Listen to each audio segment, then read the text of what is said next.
Nuk ka asnjë gjas që ne, shumica qeverisëse dhe parlamentare e këtij vendi, ta shqyrtojmë kërkesën e ngutur të prokurorëve për të autorizuar masa të reja ekstreme, pa mbaruar një herë me themel procesi që kemi hapur në gjykatën kushtetuese.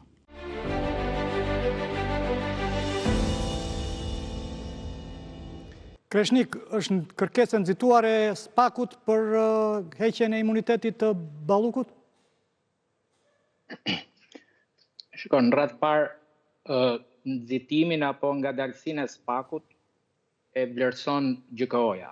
Do të thotë është gjykata që vlerëson çdo kërkesë për masat e sigurimit, masat shtrënguese, nëse janë masat e duhura apo jo. Po gjykata mund të marrë vendim për dikë që është me imunitet? Sigurisht që gjykata do i nënshtrojë një analizë të dispozitave kushtetuese për sa i përket këtij rasti. Ajo çfarë unë do të thoja, do doja të jepja një vlerësim politik juridik, të cilën e ka gjetur disi qeverinë të papërgatitur në dy aspekt. E para, për sa i përket praktikës që ka hapur vetë qeveria. Qeveria ka mbajtur dy standarde. Një herë është bërë zyrë avokatie, një herë është bërë zyrë prokurorie e antarëve të kabinetit të saj. Që do të thotë, ka mbajtur dy standarde, një herë për ka mbrojtur Sajmir Tahirin, duke refuzuar kërkesën e prokurorisë për masën e arrestit, nga ana tjetër e ka pranuar ku ka qenë për Arben Ahmetin. Po mendoj që qeveria nuk duhet të cedonte në rastin e Arben Ahmetit, pavarësisht kontraditave dhe antagonizmit që kishte vetë kryeministri me Arben Ahmetin në atë periudhë, sepse koha tregoi që ju kthye në bumerang ai aprovimi që i bëri kërkesë për sa i përket Arben Ahmetit. Nëse do mbante një standard për të mos lejuar masat e arrestit, atëherë sot do bënim një analizë krejt tjetër. E dyta, për sa i përket vakumit ligjor, Rama i ka pasur të gjithë hapësirat, sidomos me këtë legjislaturë, ku ka mbi 84 mandate, që të ndryshonte kodin e procedurës penale, ndoshta për ta mbyllur atë hapësirë ku ligji thotë që masat e pezullimi nga detyra për personat e zgjedhur nuk bëhet, mund ta shtonte edhe për ministra. Edhe mbyllej, nuk kishte nevojë të dërgonte fare në gjykatë kushtetuese çështjen.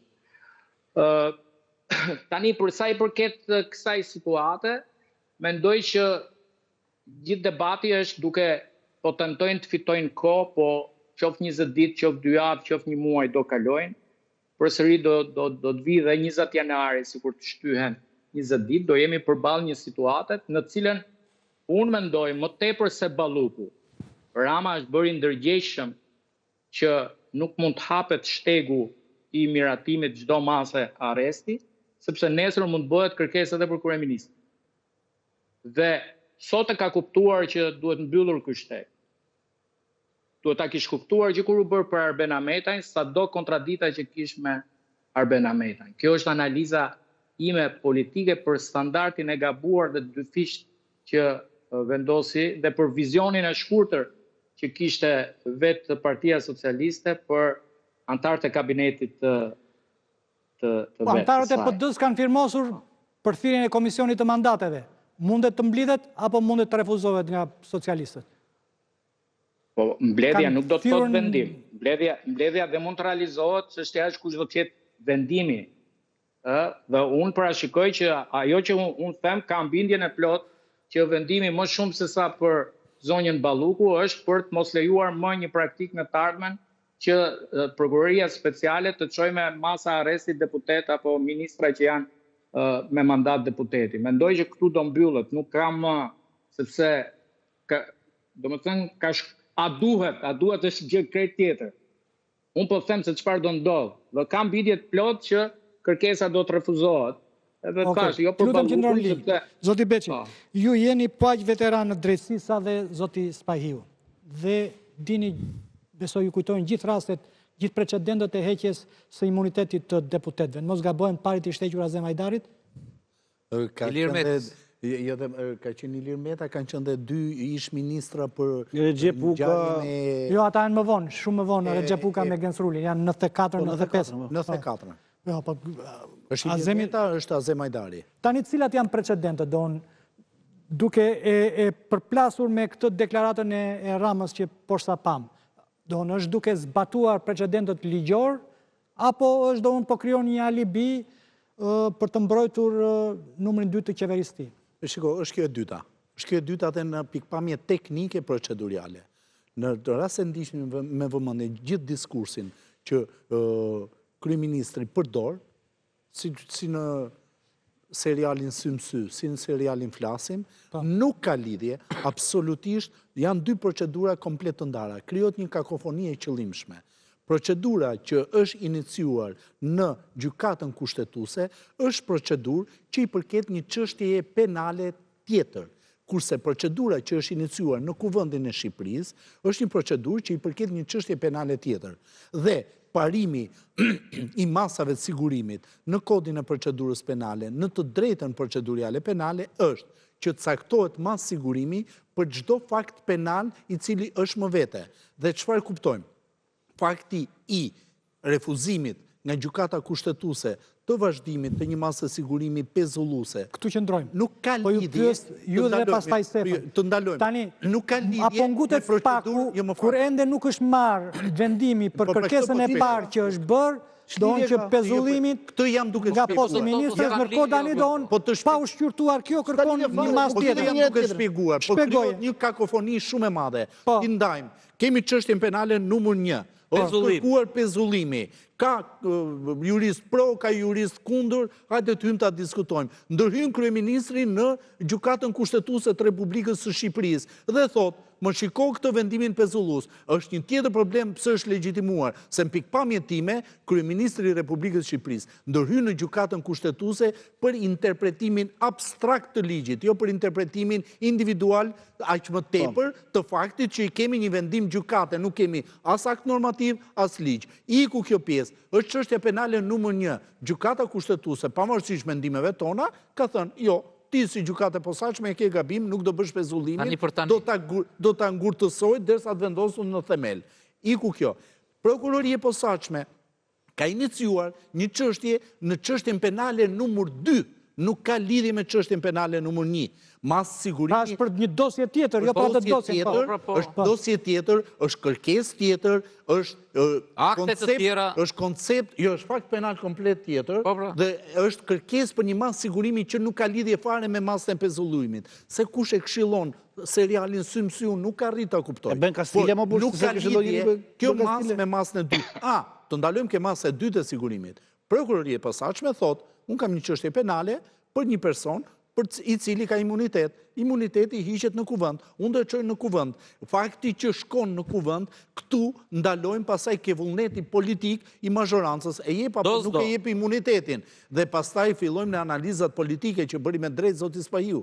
A kemi 2 standarde, a kemi pengim të drejtësisë, a kemi fundin e reformës në drejtësi, në rast se pengohet dhënia e këtij imuniteti, se dhënia e këtij imuniteti është komplet e ndryshme nga tërë historiku i imuniteteve tjera që ju përmendët, që janë hequr historikisht në Parlamentin e Shqipërisë. Pra, janë 2 parcela komplet të ndryshme që nuk kanë lidhje me gjykatën me precedentët, si zhvepruar. Sajmir Tahiri ishte ende pa u përfunduar reforma në drejtësi dhe si ishte e kryer e plot. Precedenti tjetër, Arben Ahmetaj t'ju dha dhe nuk kishte se si mos ta jepte Kuvendi i Shqipërisë imunitetin, sepse ishte në frymën e dashurisë me reformën dhe mendonte që kishte në kontroll dhe prokurorinë e posaçme dhe gjykatën e posaçme. Për mos shkuar ke precedente më parë. Dhe ishin 10.000 faqe dosje nuk që... Po pra, për mos shkuar ke precedente më parshëm. Dhe ka një ndryshim shumë të madh. Fakti që vite më parë partitë politike nuk kanë dakord të hiqej tërë imuniteti, vijmë në këtë situatën ku jemi sot.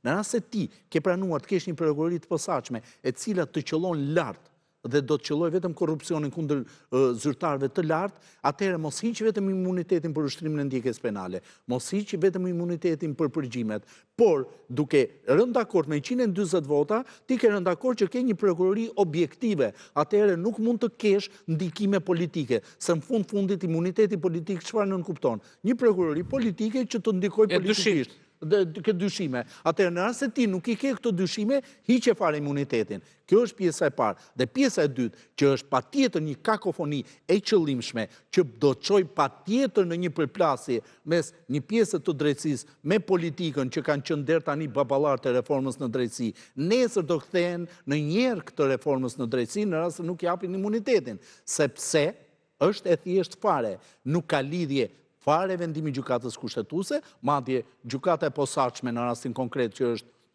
pjesë që ka dhënë vendimin, po tregohet shumë korrekte dhe nuk është në lojë fare. Prokuroria e posaçme akoma më korrekte nuk është në lojë fare. Vazhdo ti me historinë e masës pezulluese, ndërkohë unë kam një çështje tjetër. E di si është kjo histori? Në rast se ti, po të marr ty se mos marrim asnjë nga kolegët e tjerë, je akuzuar se ke pirë në timon. Po. Ka filluar çështja penale, për shkak se ke pirë në timon, ty të është pezulluar e drejta, patenta dhe ke marrë masën e sigurimit detyrim për të paraqitur. Gjatë 2 javë ti vret një njeri. Çfarë do themi ne? Ke një masë sigurimi për detyrim për të paraqitur. Pa mbaruar atë njëherë në mbaroj një patentën. Që është tjetër histori kjo. Prandaj them kakofonia krijohet vetëm e vetëm për një diskurs të vetëm. Ne Po mirë, a nuk janë 2 vepra të ndryshme penale?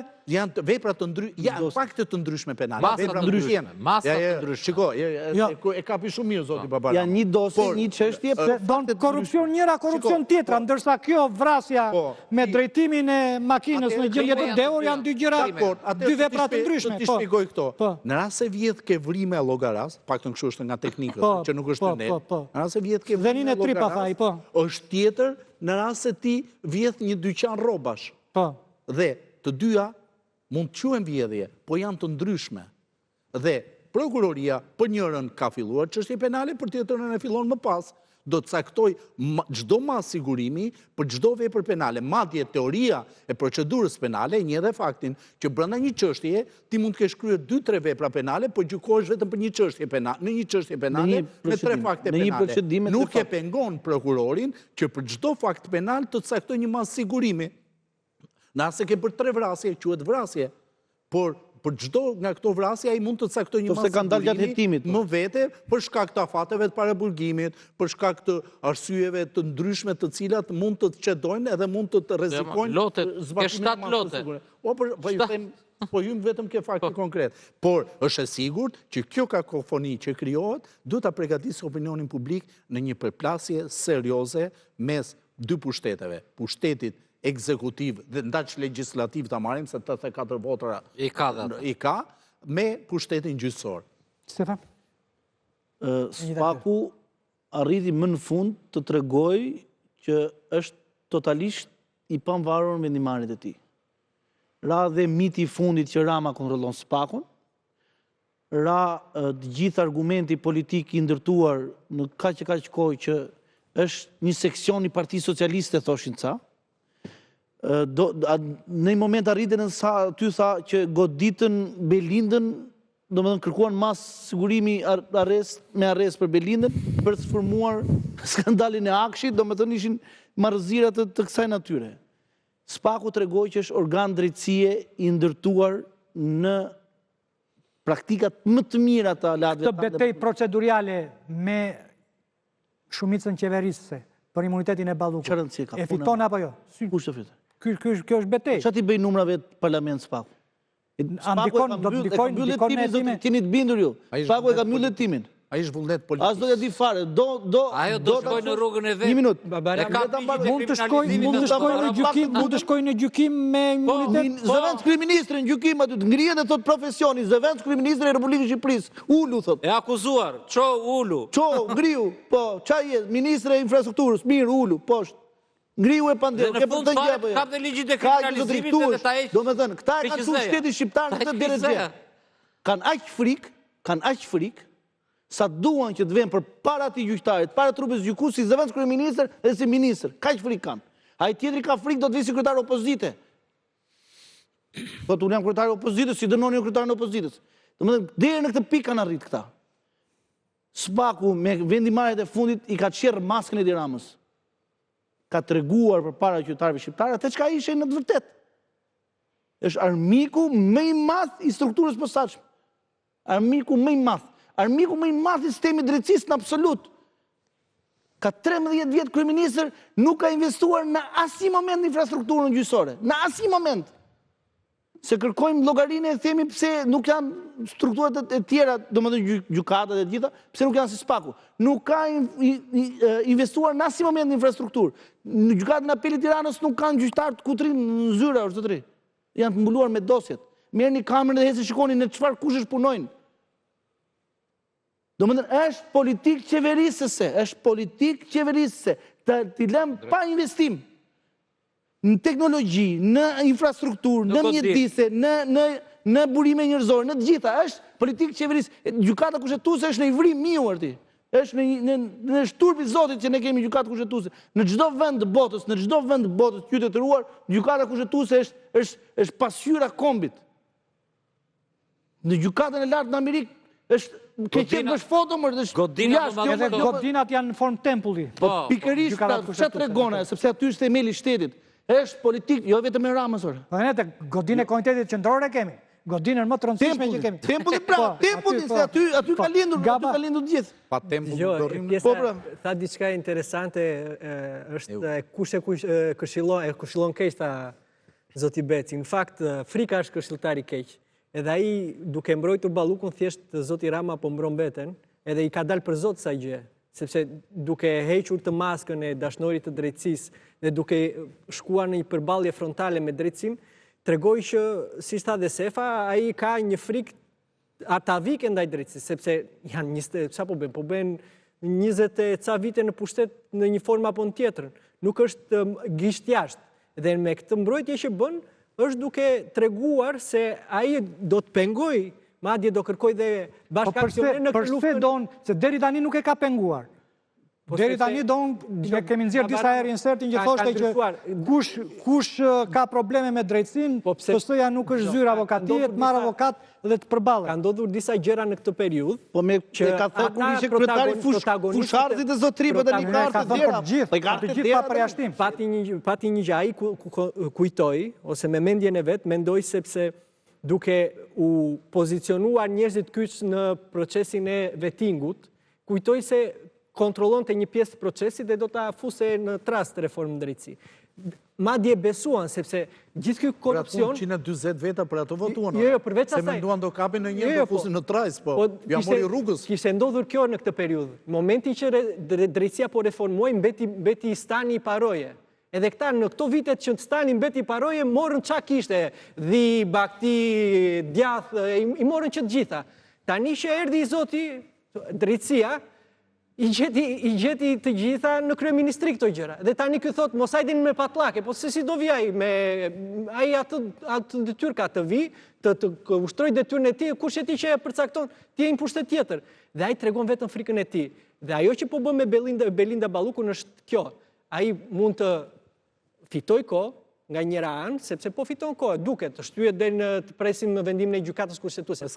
Proceduralisht nuk ka sens fitimi asaj kohe. Por po merr kohë nga koha e shqiptarëve, se di pse ku dëmtojnë shqiptarët e procesi integrimi. Të kërkojnë arrest me burg. Dy kapitujt më të rëndësishëm janë 23 dhe 24 e procesit të integrimit, që ky edhe këtu i bie dajreve kot, por nuk po bën asgjë. Vetëm SPAK-u është ai që po e çon përpara, duke penguar ky reformën drejtësisë, siç po bën në këtë moment, dhe që është i vetmi kush përmes cilin ne po përparojmë në procesin e integrimit, ky bëhet bllokuesi i saj. Dhe çfarë ndodh? Në momentin që ky vendoset përballë procesit të integrimit me gjithë kontekstin gjeopolitik që do Shqipërinë në Europë për shkak të rrethanave që po ndodhin, do vendosen edhe ata që janë jashtë në pozita për t'i treguar vendin këtij zotërisë, sepse këtu e diskutuam me protesta, nuk ka mundësi tjetër.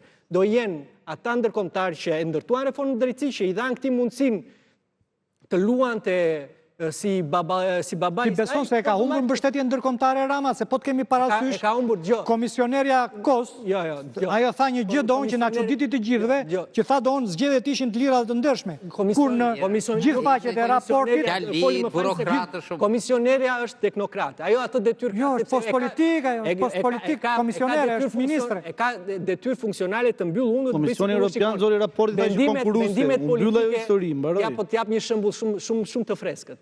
Vendimi politik është mos frekuentohet Rama nga Shtetet e Bashkuara të Amerikës. Bëri festën për vitin e ri me ambasadorët, në gjanë të gjenazës, sepse mungonte ambasadori e Shtetet e Bashkuara e ngarkuar me punë. Shefja e misionit, po. Pra është sinjal politik, ai e ka humbur çdo lloj besimi për shkak të dosjes me Gonigal, ndryshimet të influencave kështu me radhë, por nuk ka më as edhe një lloj mburoje nga kjo pikpamje. Prandaj, në momentin që guxon dhe flirton me idenë, dhe unë uroj që ta bëj si sa zoti Beci që do përplaset me drejtsinë, është dita, jo vetëm që hap krahun, po të shpallet dhe non grata për minim të demokracisë dhe pengim të drejtësisë. Ti parashikon do shpallet non grata? Ai për mua ai nuk shkoi dot në shtator në Shtetet e Bashkuara. Të shkoi Bayram Begaj, nuk shkoi dot Edi Rama. Do të thënë është ndoshta donë dy drejtuesit e shtetit alternojnë njëri tjetrin. Çu ka qenë tradita donë, herë shkonte Mejdani, herë shkonte një foto me Donald Trump që është rituali që zhvillohet tek pritja e delegacionit amerikan kur merr pjesë në New York presidenti dhe renditen gjitha shtetet, ishte Vjosa Osmani, ishte Bayram Begaj. Ky do kishte paguar, nuk e di, gjysmën e verave që kishte Agasi në qilarin e vet për të bërë një foto me të, por nuk e pranuan. Pra nuk është në kushtet më të mira. Prandaj unë uroj shumë që ti ketë marrë koka erë dhe të shkojnë një përballje frontale me drejtsinë, sepse do jetë dita që ne shpëtojmë nga kjo lloj qeverisje edhe autokratike dhe korruptuar. Të them vetëm diçka shumë të shkurtër. Vetëm shumë të shkurtër. Është krijuar perceptimi sikur po nuk votoi Rama heqjen e imunitetit, e nderuara zëvendës kryeministre nuk do përballet kurrë me drejtsinë. Ka mbaruar punë hetimi zotëri. Do vjen gjyq si më e mira. Puna është që derisa të mbyllet hetimi do jetë në detyrë apo jo?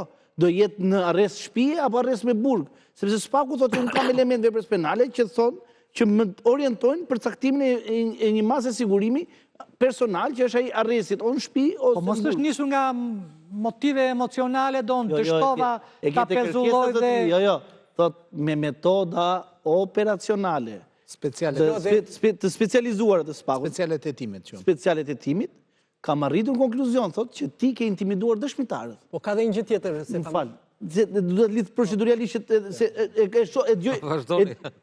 djoj shumë njerëzit mendojnë që nuk do përballet më në gjyq. Nuk do përballet më në gjyq, thonë se nuk do japi autorizimi Rama. Rama jep se jep, zot e di njëri fare. Ai e ka për kokë vetë. Imuniteti është për çështjen e masës së sigurimit kaq. Nëse një person pavarësisht ka apo s'ka imunitet, dënohet me një vendim formës shprehje. Ikën ka marrë e kemi rastin Saliani. Edhe 10 sekonda që kërkove po. Kjo fakti që Rama tha që po veprojmë me shpejtësi të madhe. Ata kanë precedens, SPAK-u ka precedentin, Arben Ahmeta ju Aratis. Si do të lënë të Aratisej dhe Belinda Balluku? Kush është ky? Në Zvicër ishte edhe kjo dhe u kthye. Ishte në Zvicër dhe u kthye. E kuptuan nga precedenti që do një masa. Pyetja është fati kësaj, zonjës Balluku. Po. I cili në fakt është çfarë djeni dhe tua çka kanë ato 15.000 faqe gjëra që ne nuk i dim. Nuk janë bërë publike. Ka njësuar veten e vet, jo vetëm me zonjën Balluku, po me të gjithë. Me të gjithë korrupsionin këto kohë të fundit. Kështu që prandaj unë nuk e prisja kaq shpejt, prandaj e shikoj si një betejë finale. Çështja e zonjës Balluku nuk ka filluar fare Baba Rama. Do të gjojmë lemerira. Të tipit? Të tipit të energjetika, të tipit të transaksioneve, të tipit të Gys Agasit, të Akshit, të lidhjeve të krimit të organizuar prap me këtë, sepse janë edhe të lidhura dosjet, janë dhe personazhe të përbashkëta.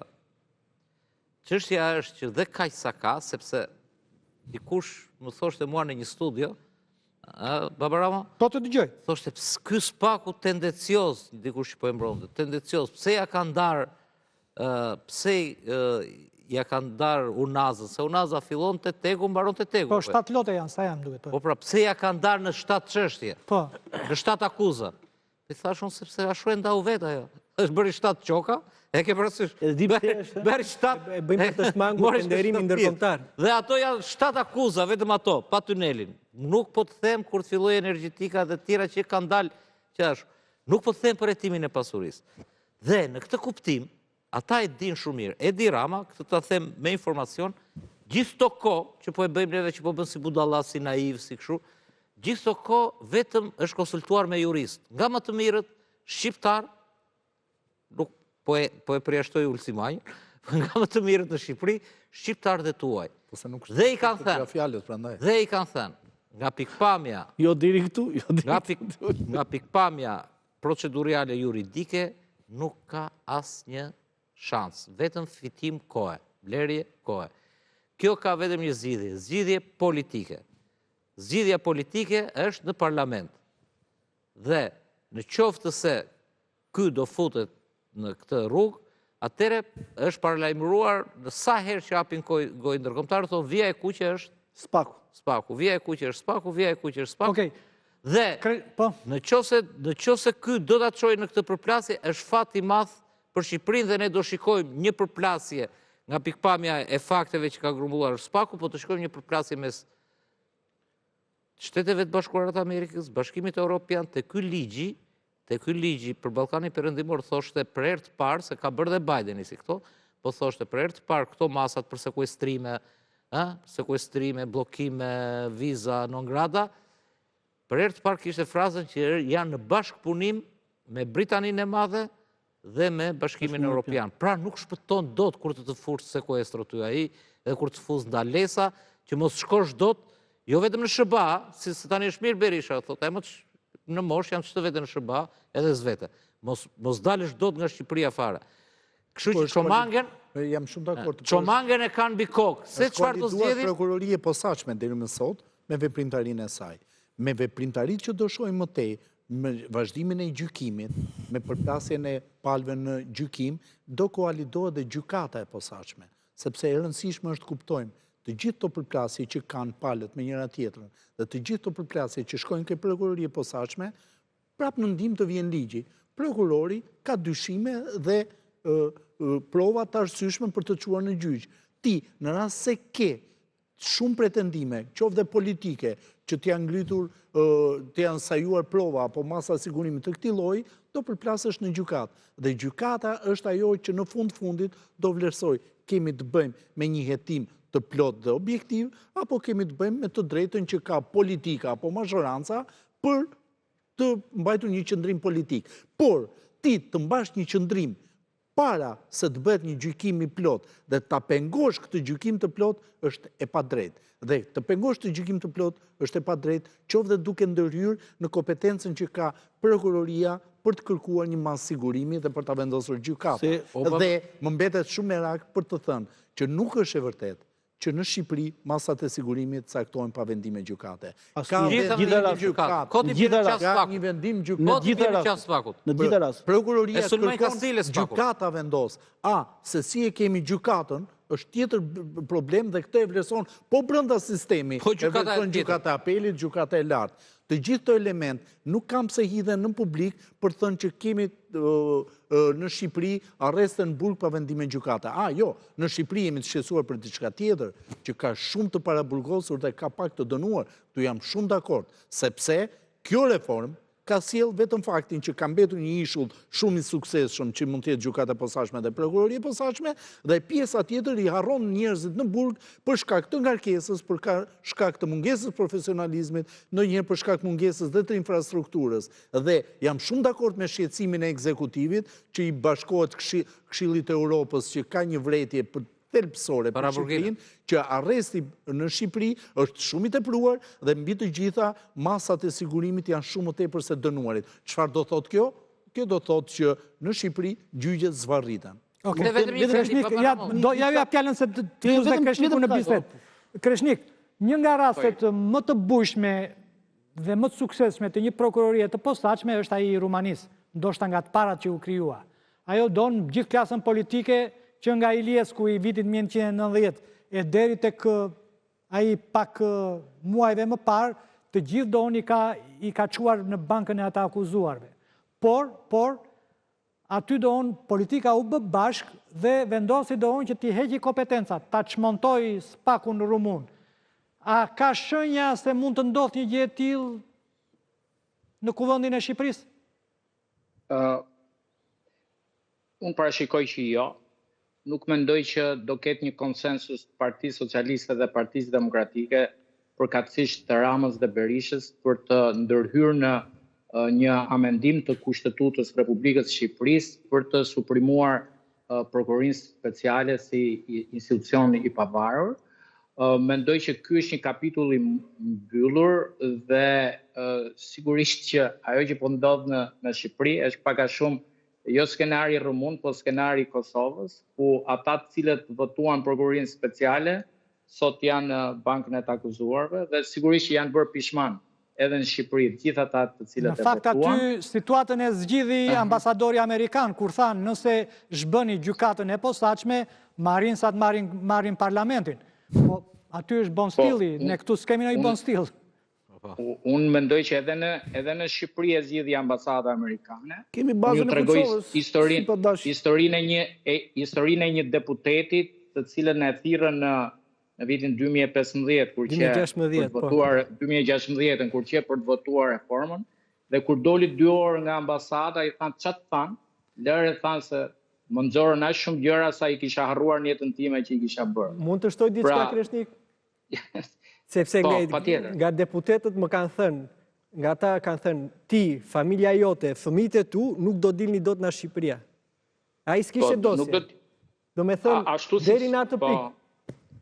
Ashtu si që janë kujtuar disave që kanë fëmijët me studime jashtë, që do i riktheheshin nëse nuk do e votonin reformën. Dhe për të ardhur për të rikthyer përsëri tek pyetja juaj, mendoj që nuk do ketë një konsensus për ta goditur prokurorinë speciale. Sigurisht do ketë një qëndrim ndoshta me hapa ligjore, që do të thotë nuk do jepen më autorizime për masa arresti, ndonse unë jam nga ata që mendoj që prokuroria speciale për zonjën Balluku nuk do kërkonte masa arresti.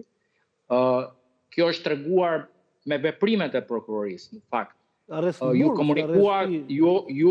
komunikua akuza dhe ju u la disa ditë kohë, ndoshta kohë u la që t'jepej dorëheqje, po dorëheqje nuk u dha.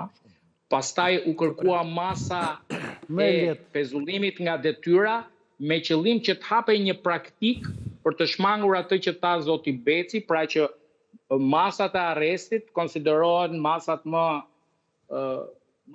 shtrënguese, më ekstreme dhe për të hapur një praktik me zyrtarët që në të ardhmen të merrej si praktik penale masa e pezullimit nga detyra. Por mendoj që rruga e zgjedhur e qeverisë për të përplasur me spakun është një rrugë e gabuar. Pse? Sepse momentalisht prokuroria speciale me autoritetin e saj ka të gjitha mjetet për të thelluar hetimin më shumë. Mos harrojmë, zonja Balluku në fillim ka pasur vetëm akuzën e pabarazisë në tender. Që do të thotë nuk kishte as korrupsion pasiv, nuk kishte as hetim çeje pasurie, nuk kishte as pastrim parash, që do të thotë në ato bllokun e veprave penale kishte akuzën më të lehtë. Dhe kjo ishte proporcionale edhe me masën që u kërkua. Mendoj që kryeministri zgjodhi rrugën e gabuar, duhet kishte negociuar ose gjente një zgjidhje tjetër, sepse po ndoshta mos ishte vetëm një rrugë që i mbetën. Edhe mendoj një gjë, sepse kam dëgjuar shumë teori konspirative që jo amerikanët po nxjerrin përgjime. Dgjoj. Në Shqipëri janë aq ordiner dhe banal shpeshherë sa nuk ke nevojë që amerikanët nxjerrin përgjime. Këtyre zotëri kanë kapur gjithë telefonat. Se këta janë makutër edhe telefonat, i kursej nuk i hedhin telefonat e tjerë. Këtyre janë kapur WhatsApp-in. Ta kanë, s'të të them, i ruajnë që në 2012 telefonat se se nuk janë mësuar këta, kupton vetëm dhurata, vetëm është e tmerrshme. Kuptoj. Ose këta arrin deri aty sa përgjojnë veten e tyre. Domethënë kur këta i quajnë mafioz, ofendojnë konceptin mafioz. Sepse këta janë thjesht banal dhe ordiner, nuk janë mafioz. Sot u bë është e tmerrshme të përgjosh veten dhe gjithë po të lutem që në linjë Kreshnik, sot u bë ndryshimi i kreut të SPAK-ut. A pritet të ketë ndonjë ndryshim në mënyrën e operimit të strukturës së posaçme? Kreuri. Ta lufta kundër korrupsionit është prioritet. Ne do kemi strukturën tonë, jo se do lihet pasdore lufta kundër krimit organizuar, por objektiv qëndrori jonë, thash, lufta kundër korrupsionit për të çuar në një nivel tjetër. Për të garantuar stabilitetin e strukturës, dhe ajo që ka tha tjetër, që është shumë e rëndësishme, tha që ne kemi strukturën tonë. BKH-ja është FBI-ja. FBI-ja në Amerikë bën vetë arrestimet, bën vetë hetimet, është strukturë e veçantë. Me numrin e rritha të hetuesve, s'do kemi nevojë për policë. S'do kemi nevojë fare ne, as për polici, as për çuurdrat, as për asgjë. Kur janë hetimet e kësaj natyre të korrupsionit. Problemi është që drejtuesi i ri unë mendoj që do të jetë në të njëjtën frymë, zoti Dumani, për të çuar më tej. Sot është përballë një sfide shumë të madhe, që është sfida politike që ai ka, jo si institucion, po politika po i bën pengesë për të kryer detyrën e tij. Që është hetimi përfundimtar dhe cilësor dhe në mënyrë të pandikuar i zëvendës kryeministës në detyrë. Edi Rama po e mbron, është bërë mburoj. Sot mburoja e korrupsionit ka vetëm një emër, Edi Rama. Ai është mburoja. Ai me këtë veprim politik që ka bërë, ka mbar të gjithë të burgosurit, i ka futur në kështjellën e tij dhe ka dalë në bedenat e kështjellës dhe i thotë SPAK-ut, ju nuk kaloni këtu se jam unë. Ka futur dhe Sali Berishën, ka futur Fatmir Mediun, ka futur Belinda Ballukun, Arben Ahmetajn, Erion Veliajn, 30 kryetarë të Bashkisë PS-s, gjithë strukturën politike të PS-s i ka futur në kështjellën e vet, dhe ky si princ mesjetar del dhe mbron këta qetën e këtyre kundër SPAK-ut. Problemi është tjetër tani. Se ai nuk do ja japi, unë besoj që nuk ka për ta dhënë autorizimin.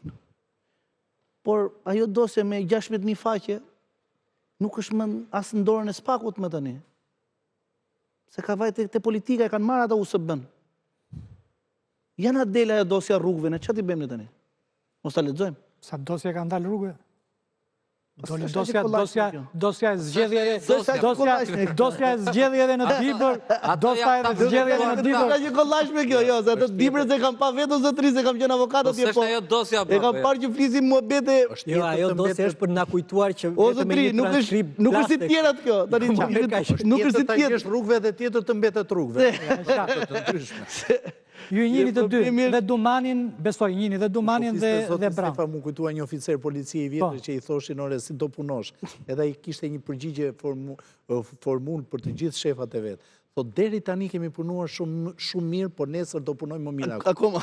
Tashti, logjika është që në këto 6 vite sigurisht që prokuroria e posaçme ngriti themelet, krijoi fundin e pandëshkueshmërisë dhe tani më ne presim që nga ndëshkimi të shkojmë tek drejtësia dhe sigurisht që drejtuesi i ri i prokurorisë posaçme me profesionalizmin dhe me qetësinë e tij do të çojë patjetër shumë më lart punën e prokurorisë posaçme në drejtim të konsolidimit të gjithë elementëve që kanë të bëjnë me ushtrimin e ndjekjes penale në mënyrë objektive dhe brenda ligjeve themelore të drejtave të njeriut dhe brenda Konventës Evropiane të drejtave të njeriut. Pra, patjetër që atë vrullin që mori në kohën e zotit Dumani do e vazhdoj shumë më tepër, por me një rregullim që e kërkon dhe vetë koha, sigurisht që kush mund të jetë ky rregullim? Standardizimi i praktikave më të mira brenda normës dhe objektivave. Çfarë nuk kupton ti me këtë standardizim? Standardizim. Konkretizoje.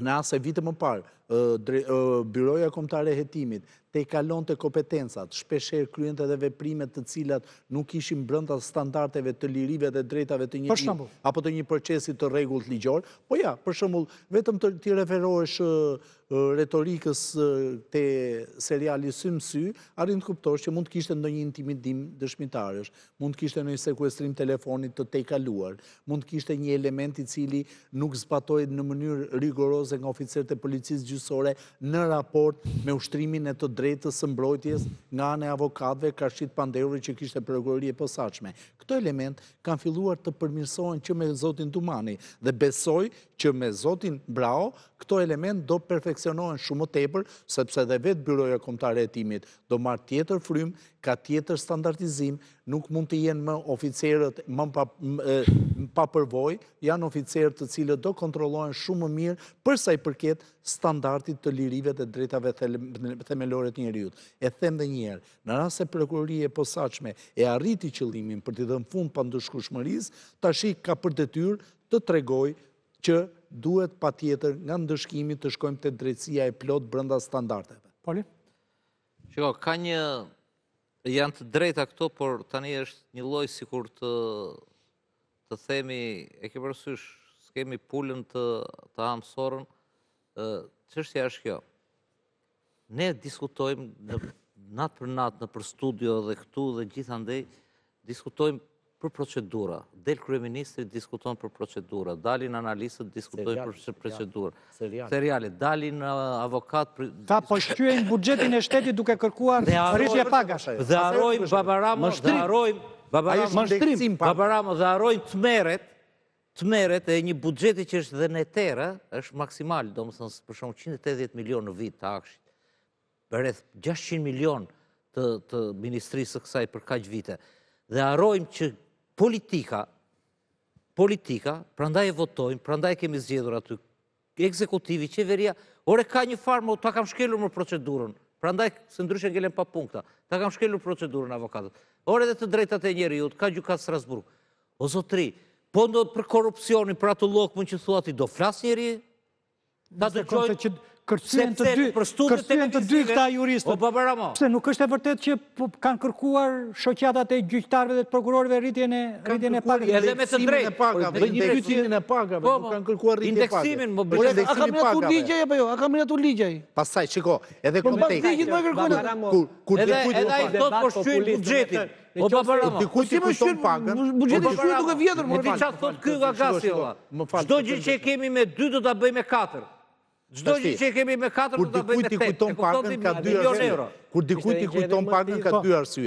Arsye e parë është të tregoj që je i punësuari im, dhe arsye e dytë është për të turrur tërë opinionin publik, ti thua që shikoj ta kërkojnë të marrin rroga. Të dy arsyet janë të gabuara, të dy arsyet çojnë në atë që quhet pavarësi e gjyqësorit e cënueshme, sepse të marrësh pagën të indeksuar nuk do të thotë që kërkon rritje pagash. Dhe aq më tepër, në rast se ka një problem në këtë indeksim, apo ku diun në këtë rritje pagash që negociohet në Spanjë. Jo vetëm që negociohet, po le ta arzoj gjykata kushtetuese dhe s'ka nevojë të bëhet me që e një gjykatë kushtetuese. Do të them një kuriozitet shumë e thjeshtë. Po unë do ta mbaroj ndonjëherë fjalën, po unë jam si kështu. Po më gjit ndërprerja. Je më liberal. Jo, jam liberal edhe dhe më bëhet shefi që ma merrni, e ke parasysh ma merrni dhe pastaj shkëllon. E respektojmë tolerancën tonë. Jo kjo tregon që them ndonjë gjë, kap një fiet si spaku. Që e kap këtu pastaj nxjerr fiet. Je i lexueshëm, si janë papresi. Çështja që ta mbyll Babaramo. Çështja është kjo. Pse po ndodh gjithë kjo? Se ti e kishe temën shumë interesante këtë pjesën e dytë. Babaramo ka patur një presion, në fillim ka qenë ndaj krimeve të rënda. Beci ka qenë vetë aty kretë. Ka qenë i madh ndaj policisë së shtetit, pa u krijuar spaku, nga partnerët ndërkombëtar, ndaj Ministrisë së Drejtësisë, fshinin edhe letër porosite dhe gjërat e drejtë tanë Ministria e Drejtësisë. Dhe kush ka qenë? Kush ka qenë presioni? Presioni sidomos i vendeve të Bashkimit Evropian, po dhe i Shteteve të Bashkuara të Amerikës. Babaramo, vetëm krimi i organizuar shqiptar ka aftësinë që ti sekuestrosh 2 ton kokain, që është tmerr, edhe për venezuelianët edhe për kolumbianët, ti sekuestrosh llogaritë bankare, ti sekuestrosh shtëpisë, ti rasesh dhe brenda në burg, në Belgjika, në Hollanda, në Gjermani, dhe pas 6 muajsh ai të porosis prap 2 ton të tjera. Dhe kur kanë bërë analizën, analiza ka qenë kjo, se duhet ta nxirrte ka jo prau. Ka qenë. Se ai me shumicë blen ato 2 ton që thua ti e blen 2 milion euro, ndërsa kur e çon në treg ajo shkon 100 milion euro. Po ku i gjen prap, si rikuperojnë kaq shpejt? Sepse nga rruga e mëparshme kanë dhjam. Baba Ramo, baza operacionale është këtu. E thot çdo raport i Departamentit të Shtetit, Shqipëria është kthyer në bazë operacionale të krimit ndërkombëtar. Çdo të thot bazë operacionale. Që krimi është bërë biznesmen, Baba Ramo. Ke çapjat të Akshiti. E kupton ti me kibernetik çapjat e Elbasanit, grupi çapjeve, ata individ merreshin me kibernetik. Ka 10 milion euro bitcoin aty. Prit.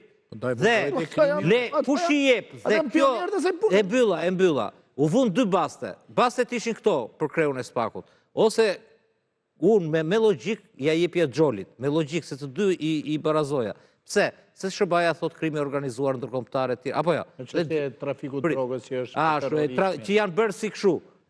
Por fitoi shefi seksionit të korrupsionit. Pse Baba Ramo? Kur u pyet, të 3 të parët i ishte një inxhinieronte nga Rama atje. 3 pyet. I 3 të parët dhe i pyeste, kuj do t'i jepni prioritet më shumë?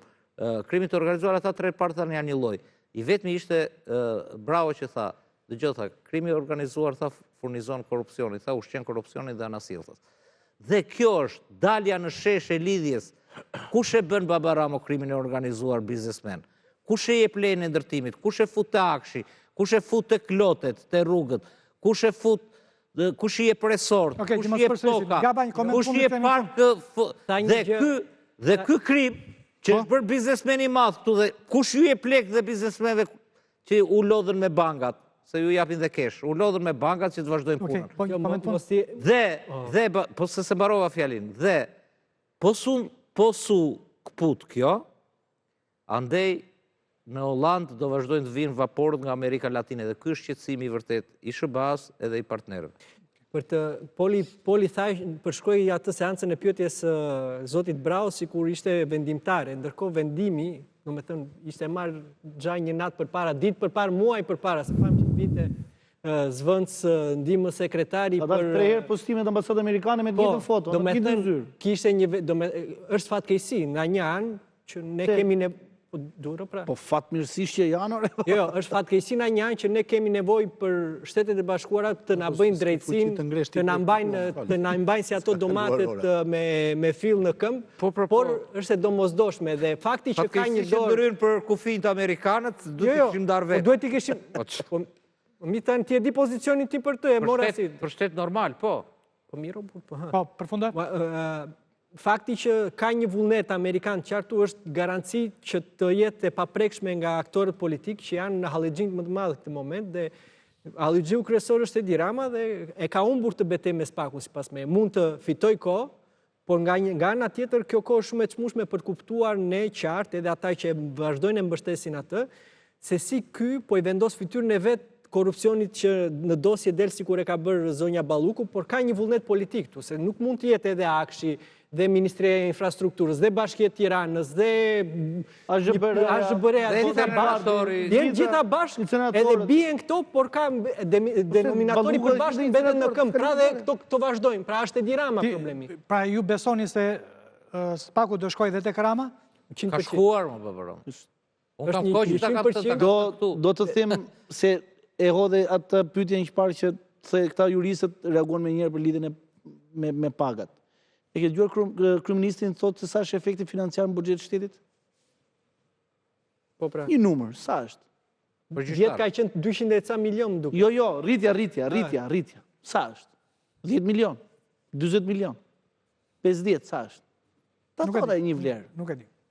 Ashtu. 64 milion ka sekuestruar asete SPAK-u vjet.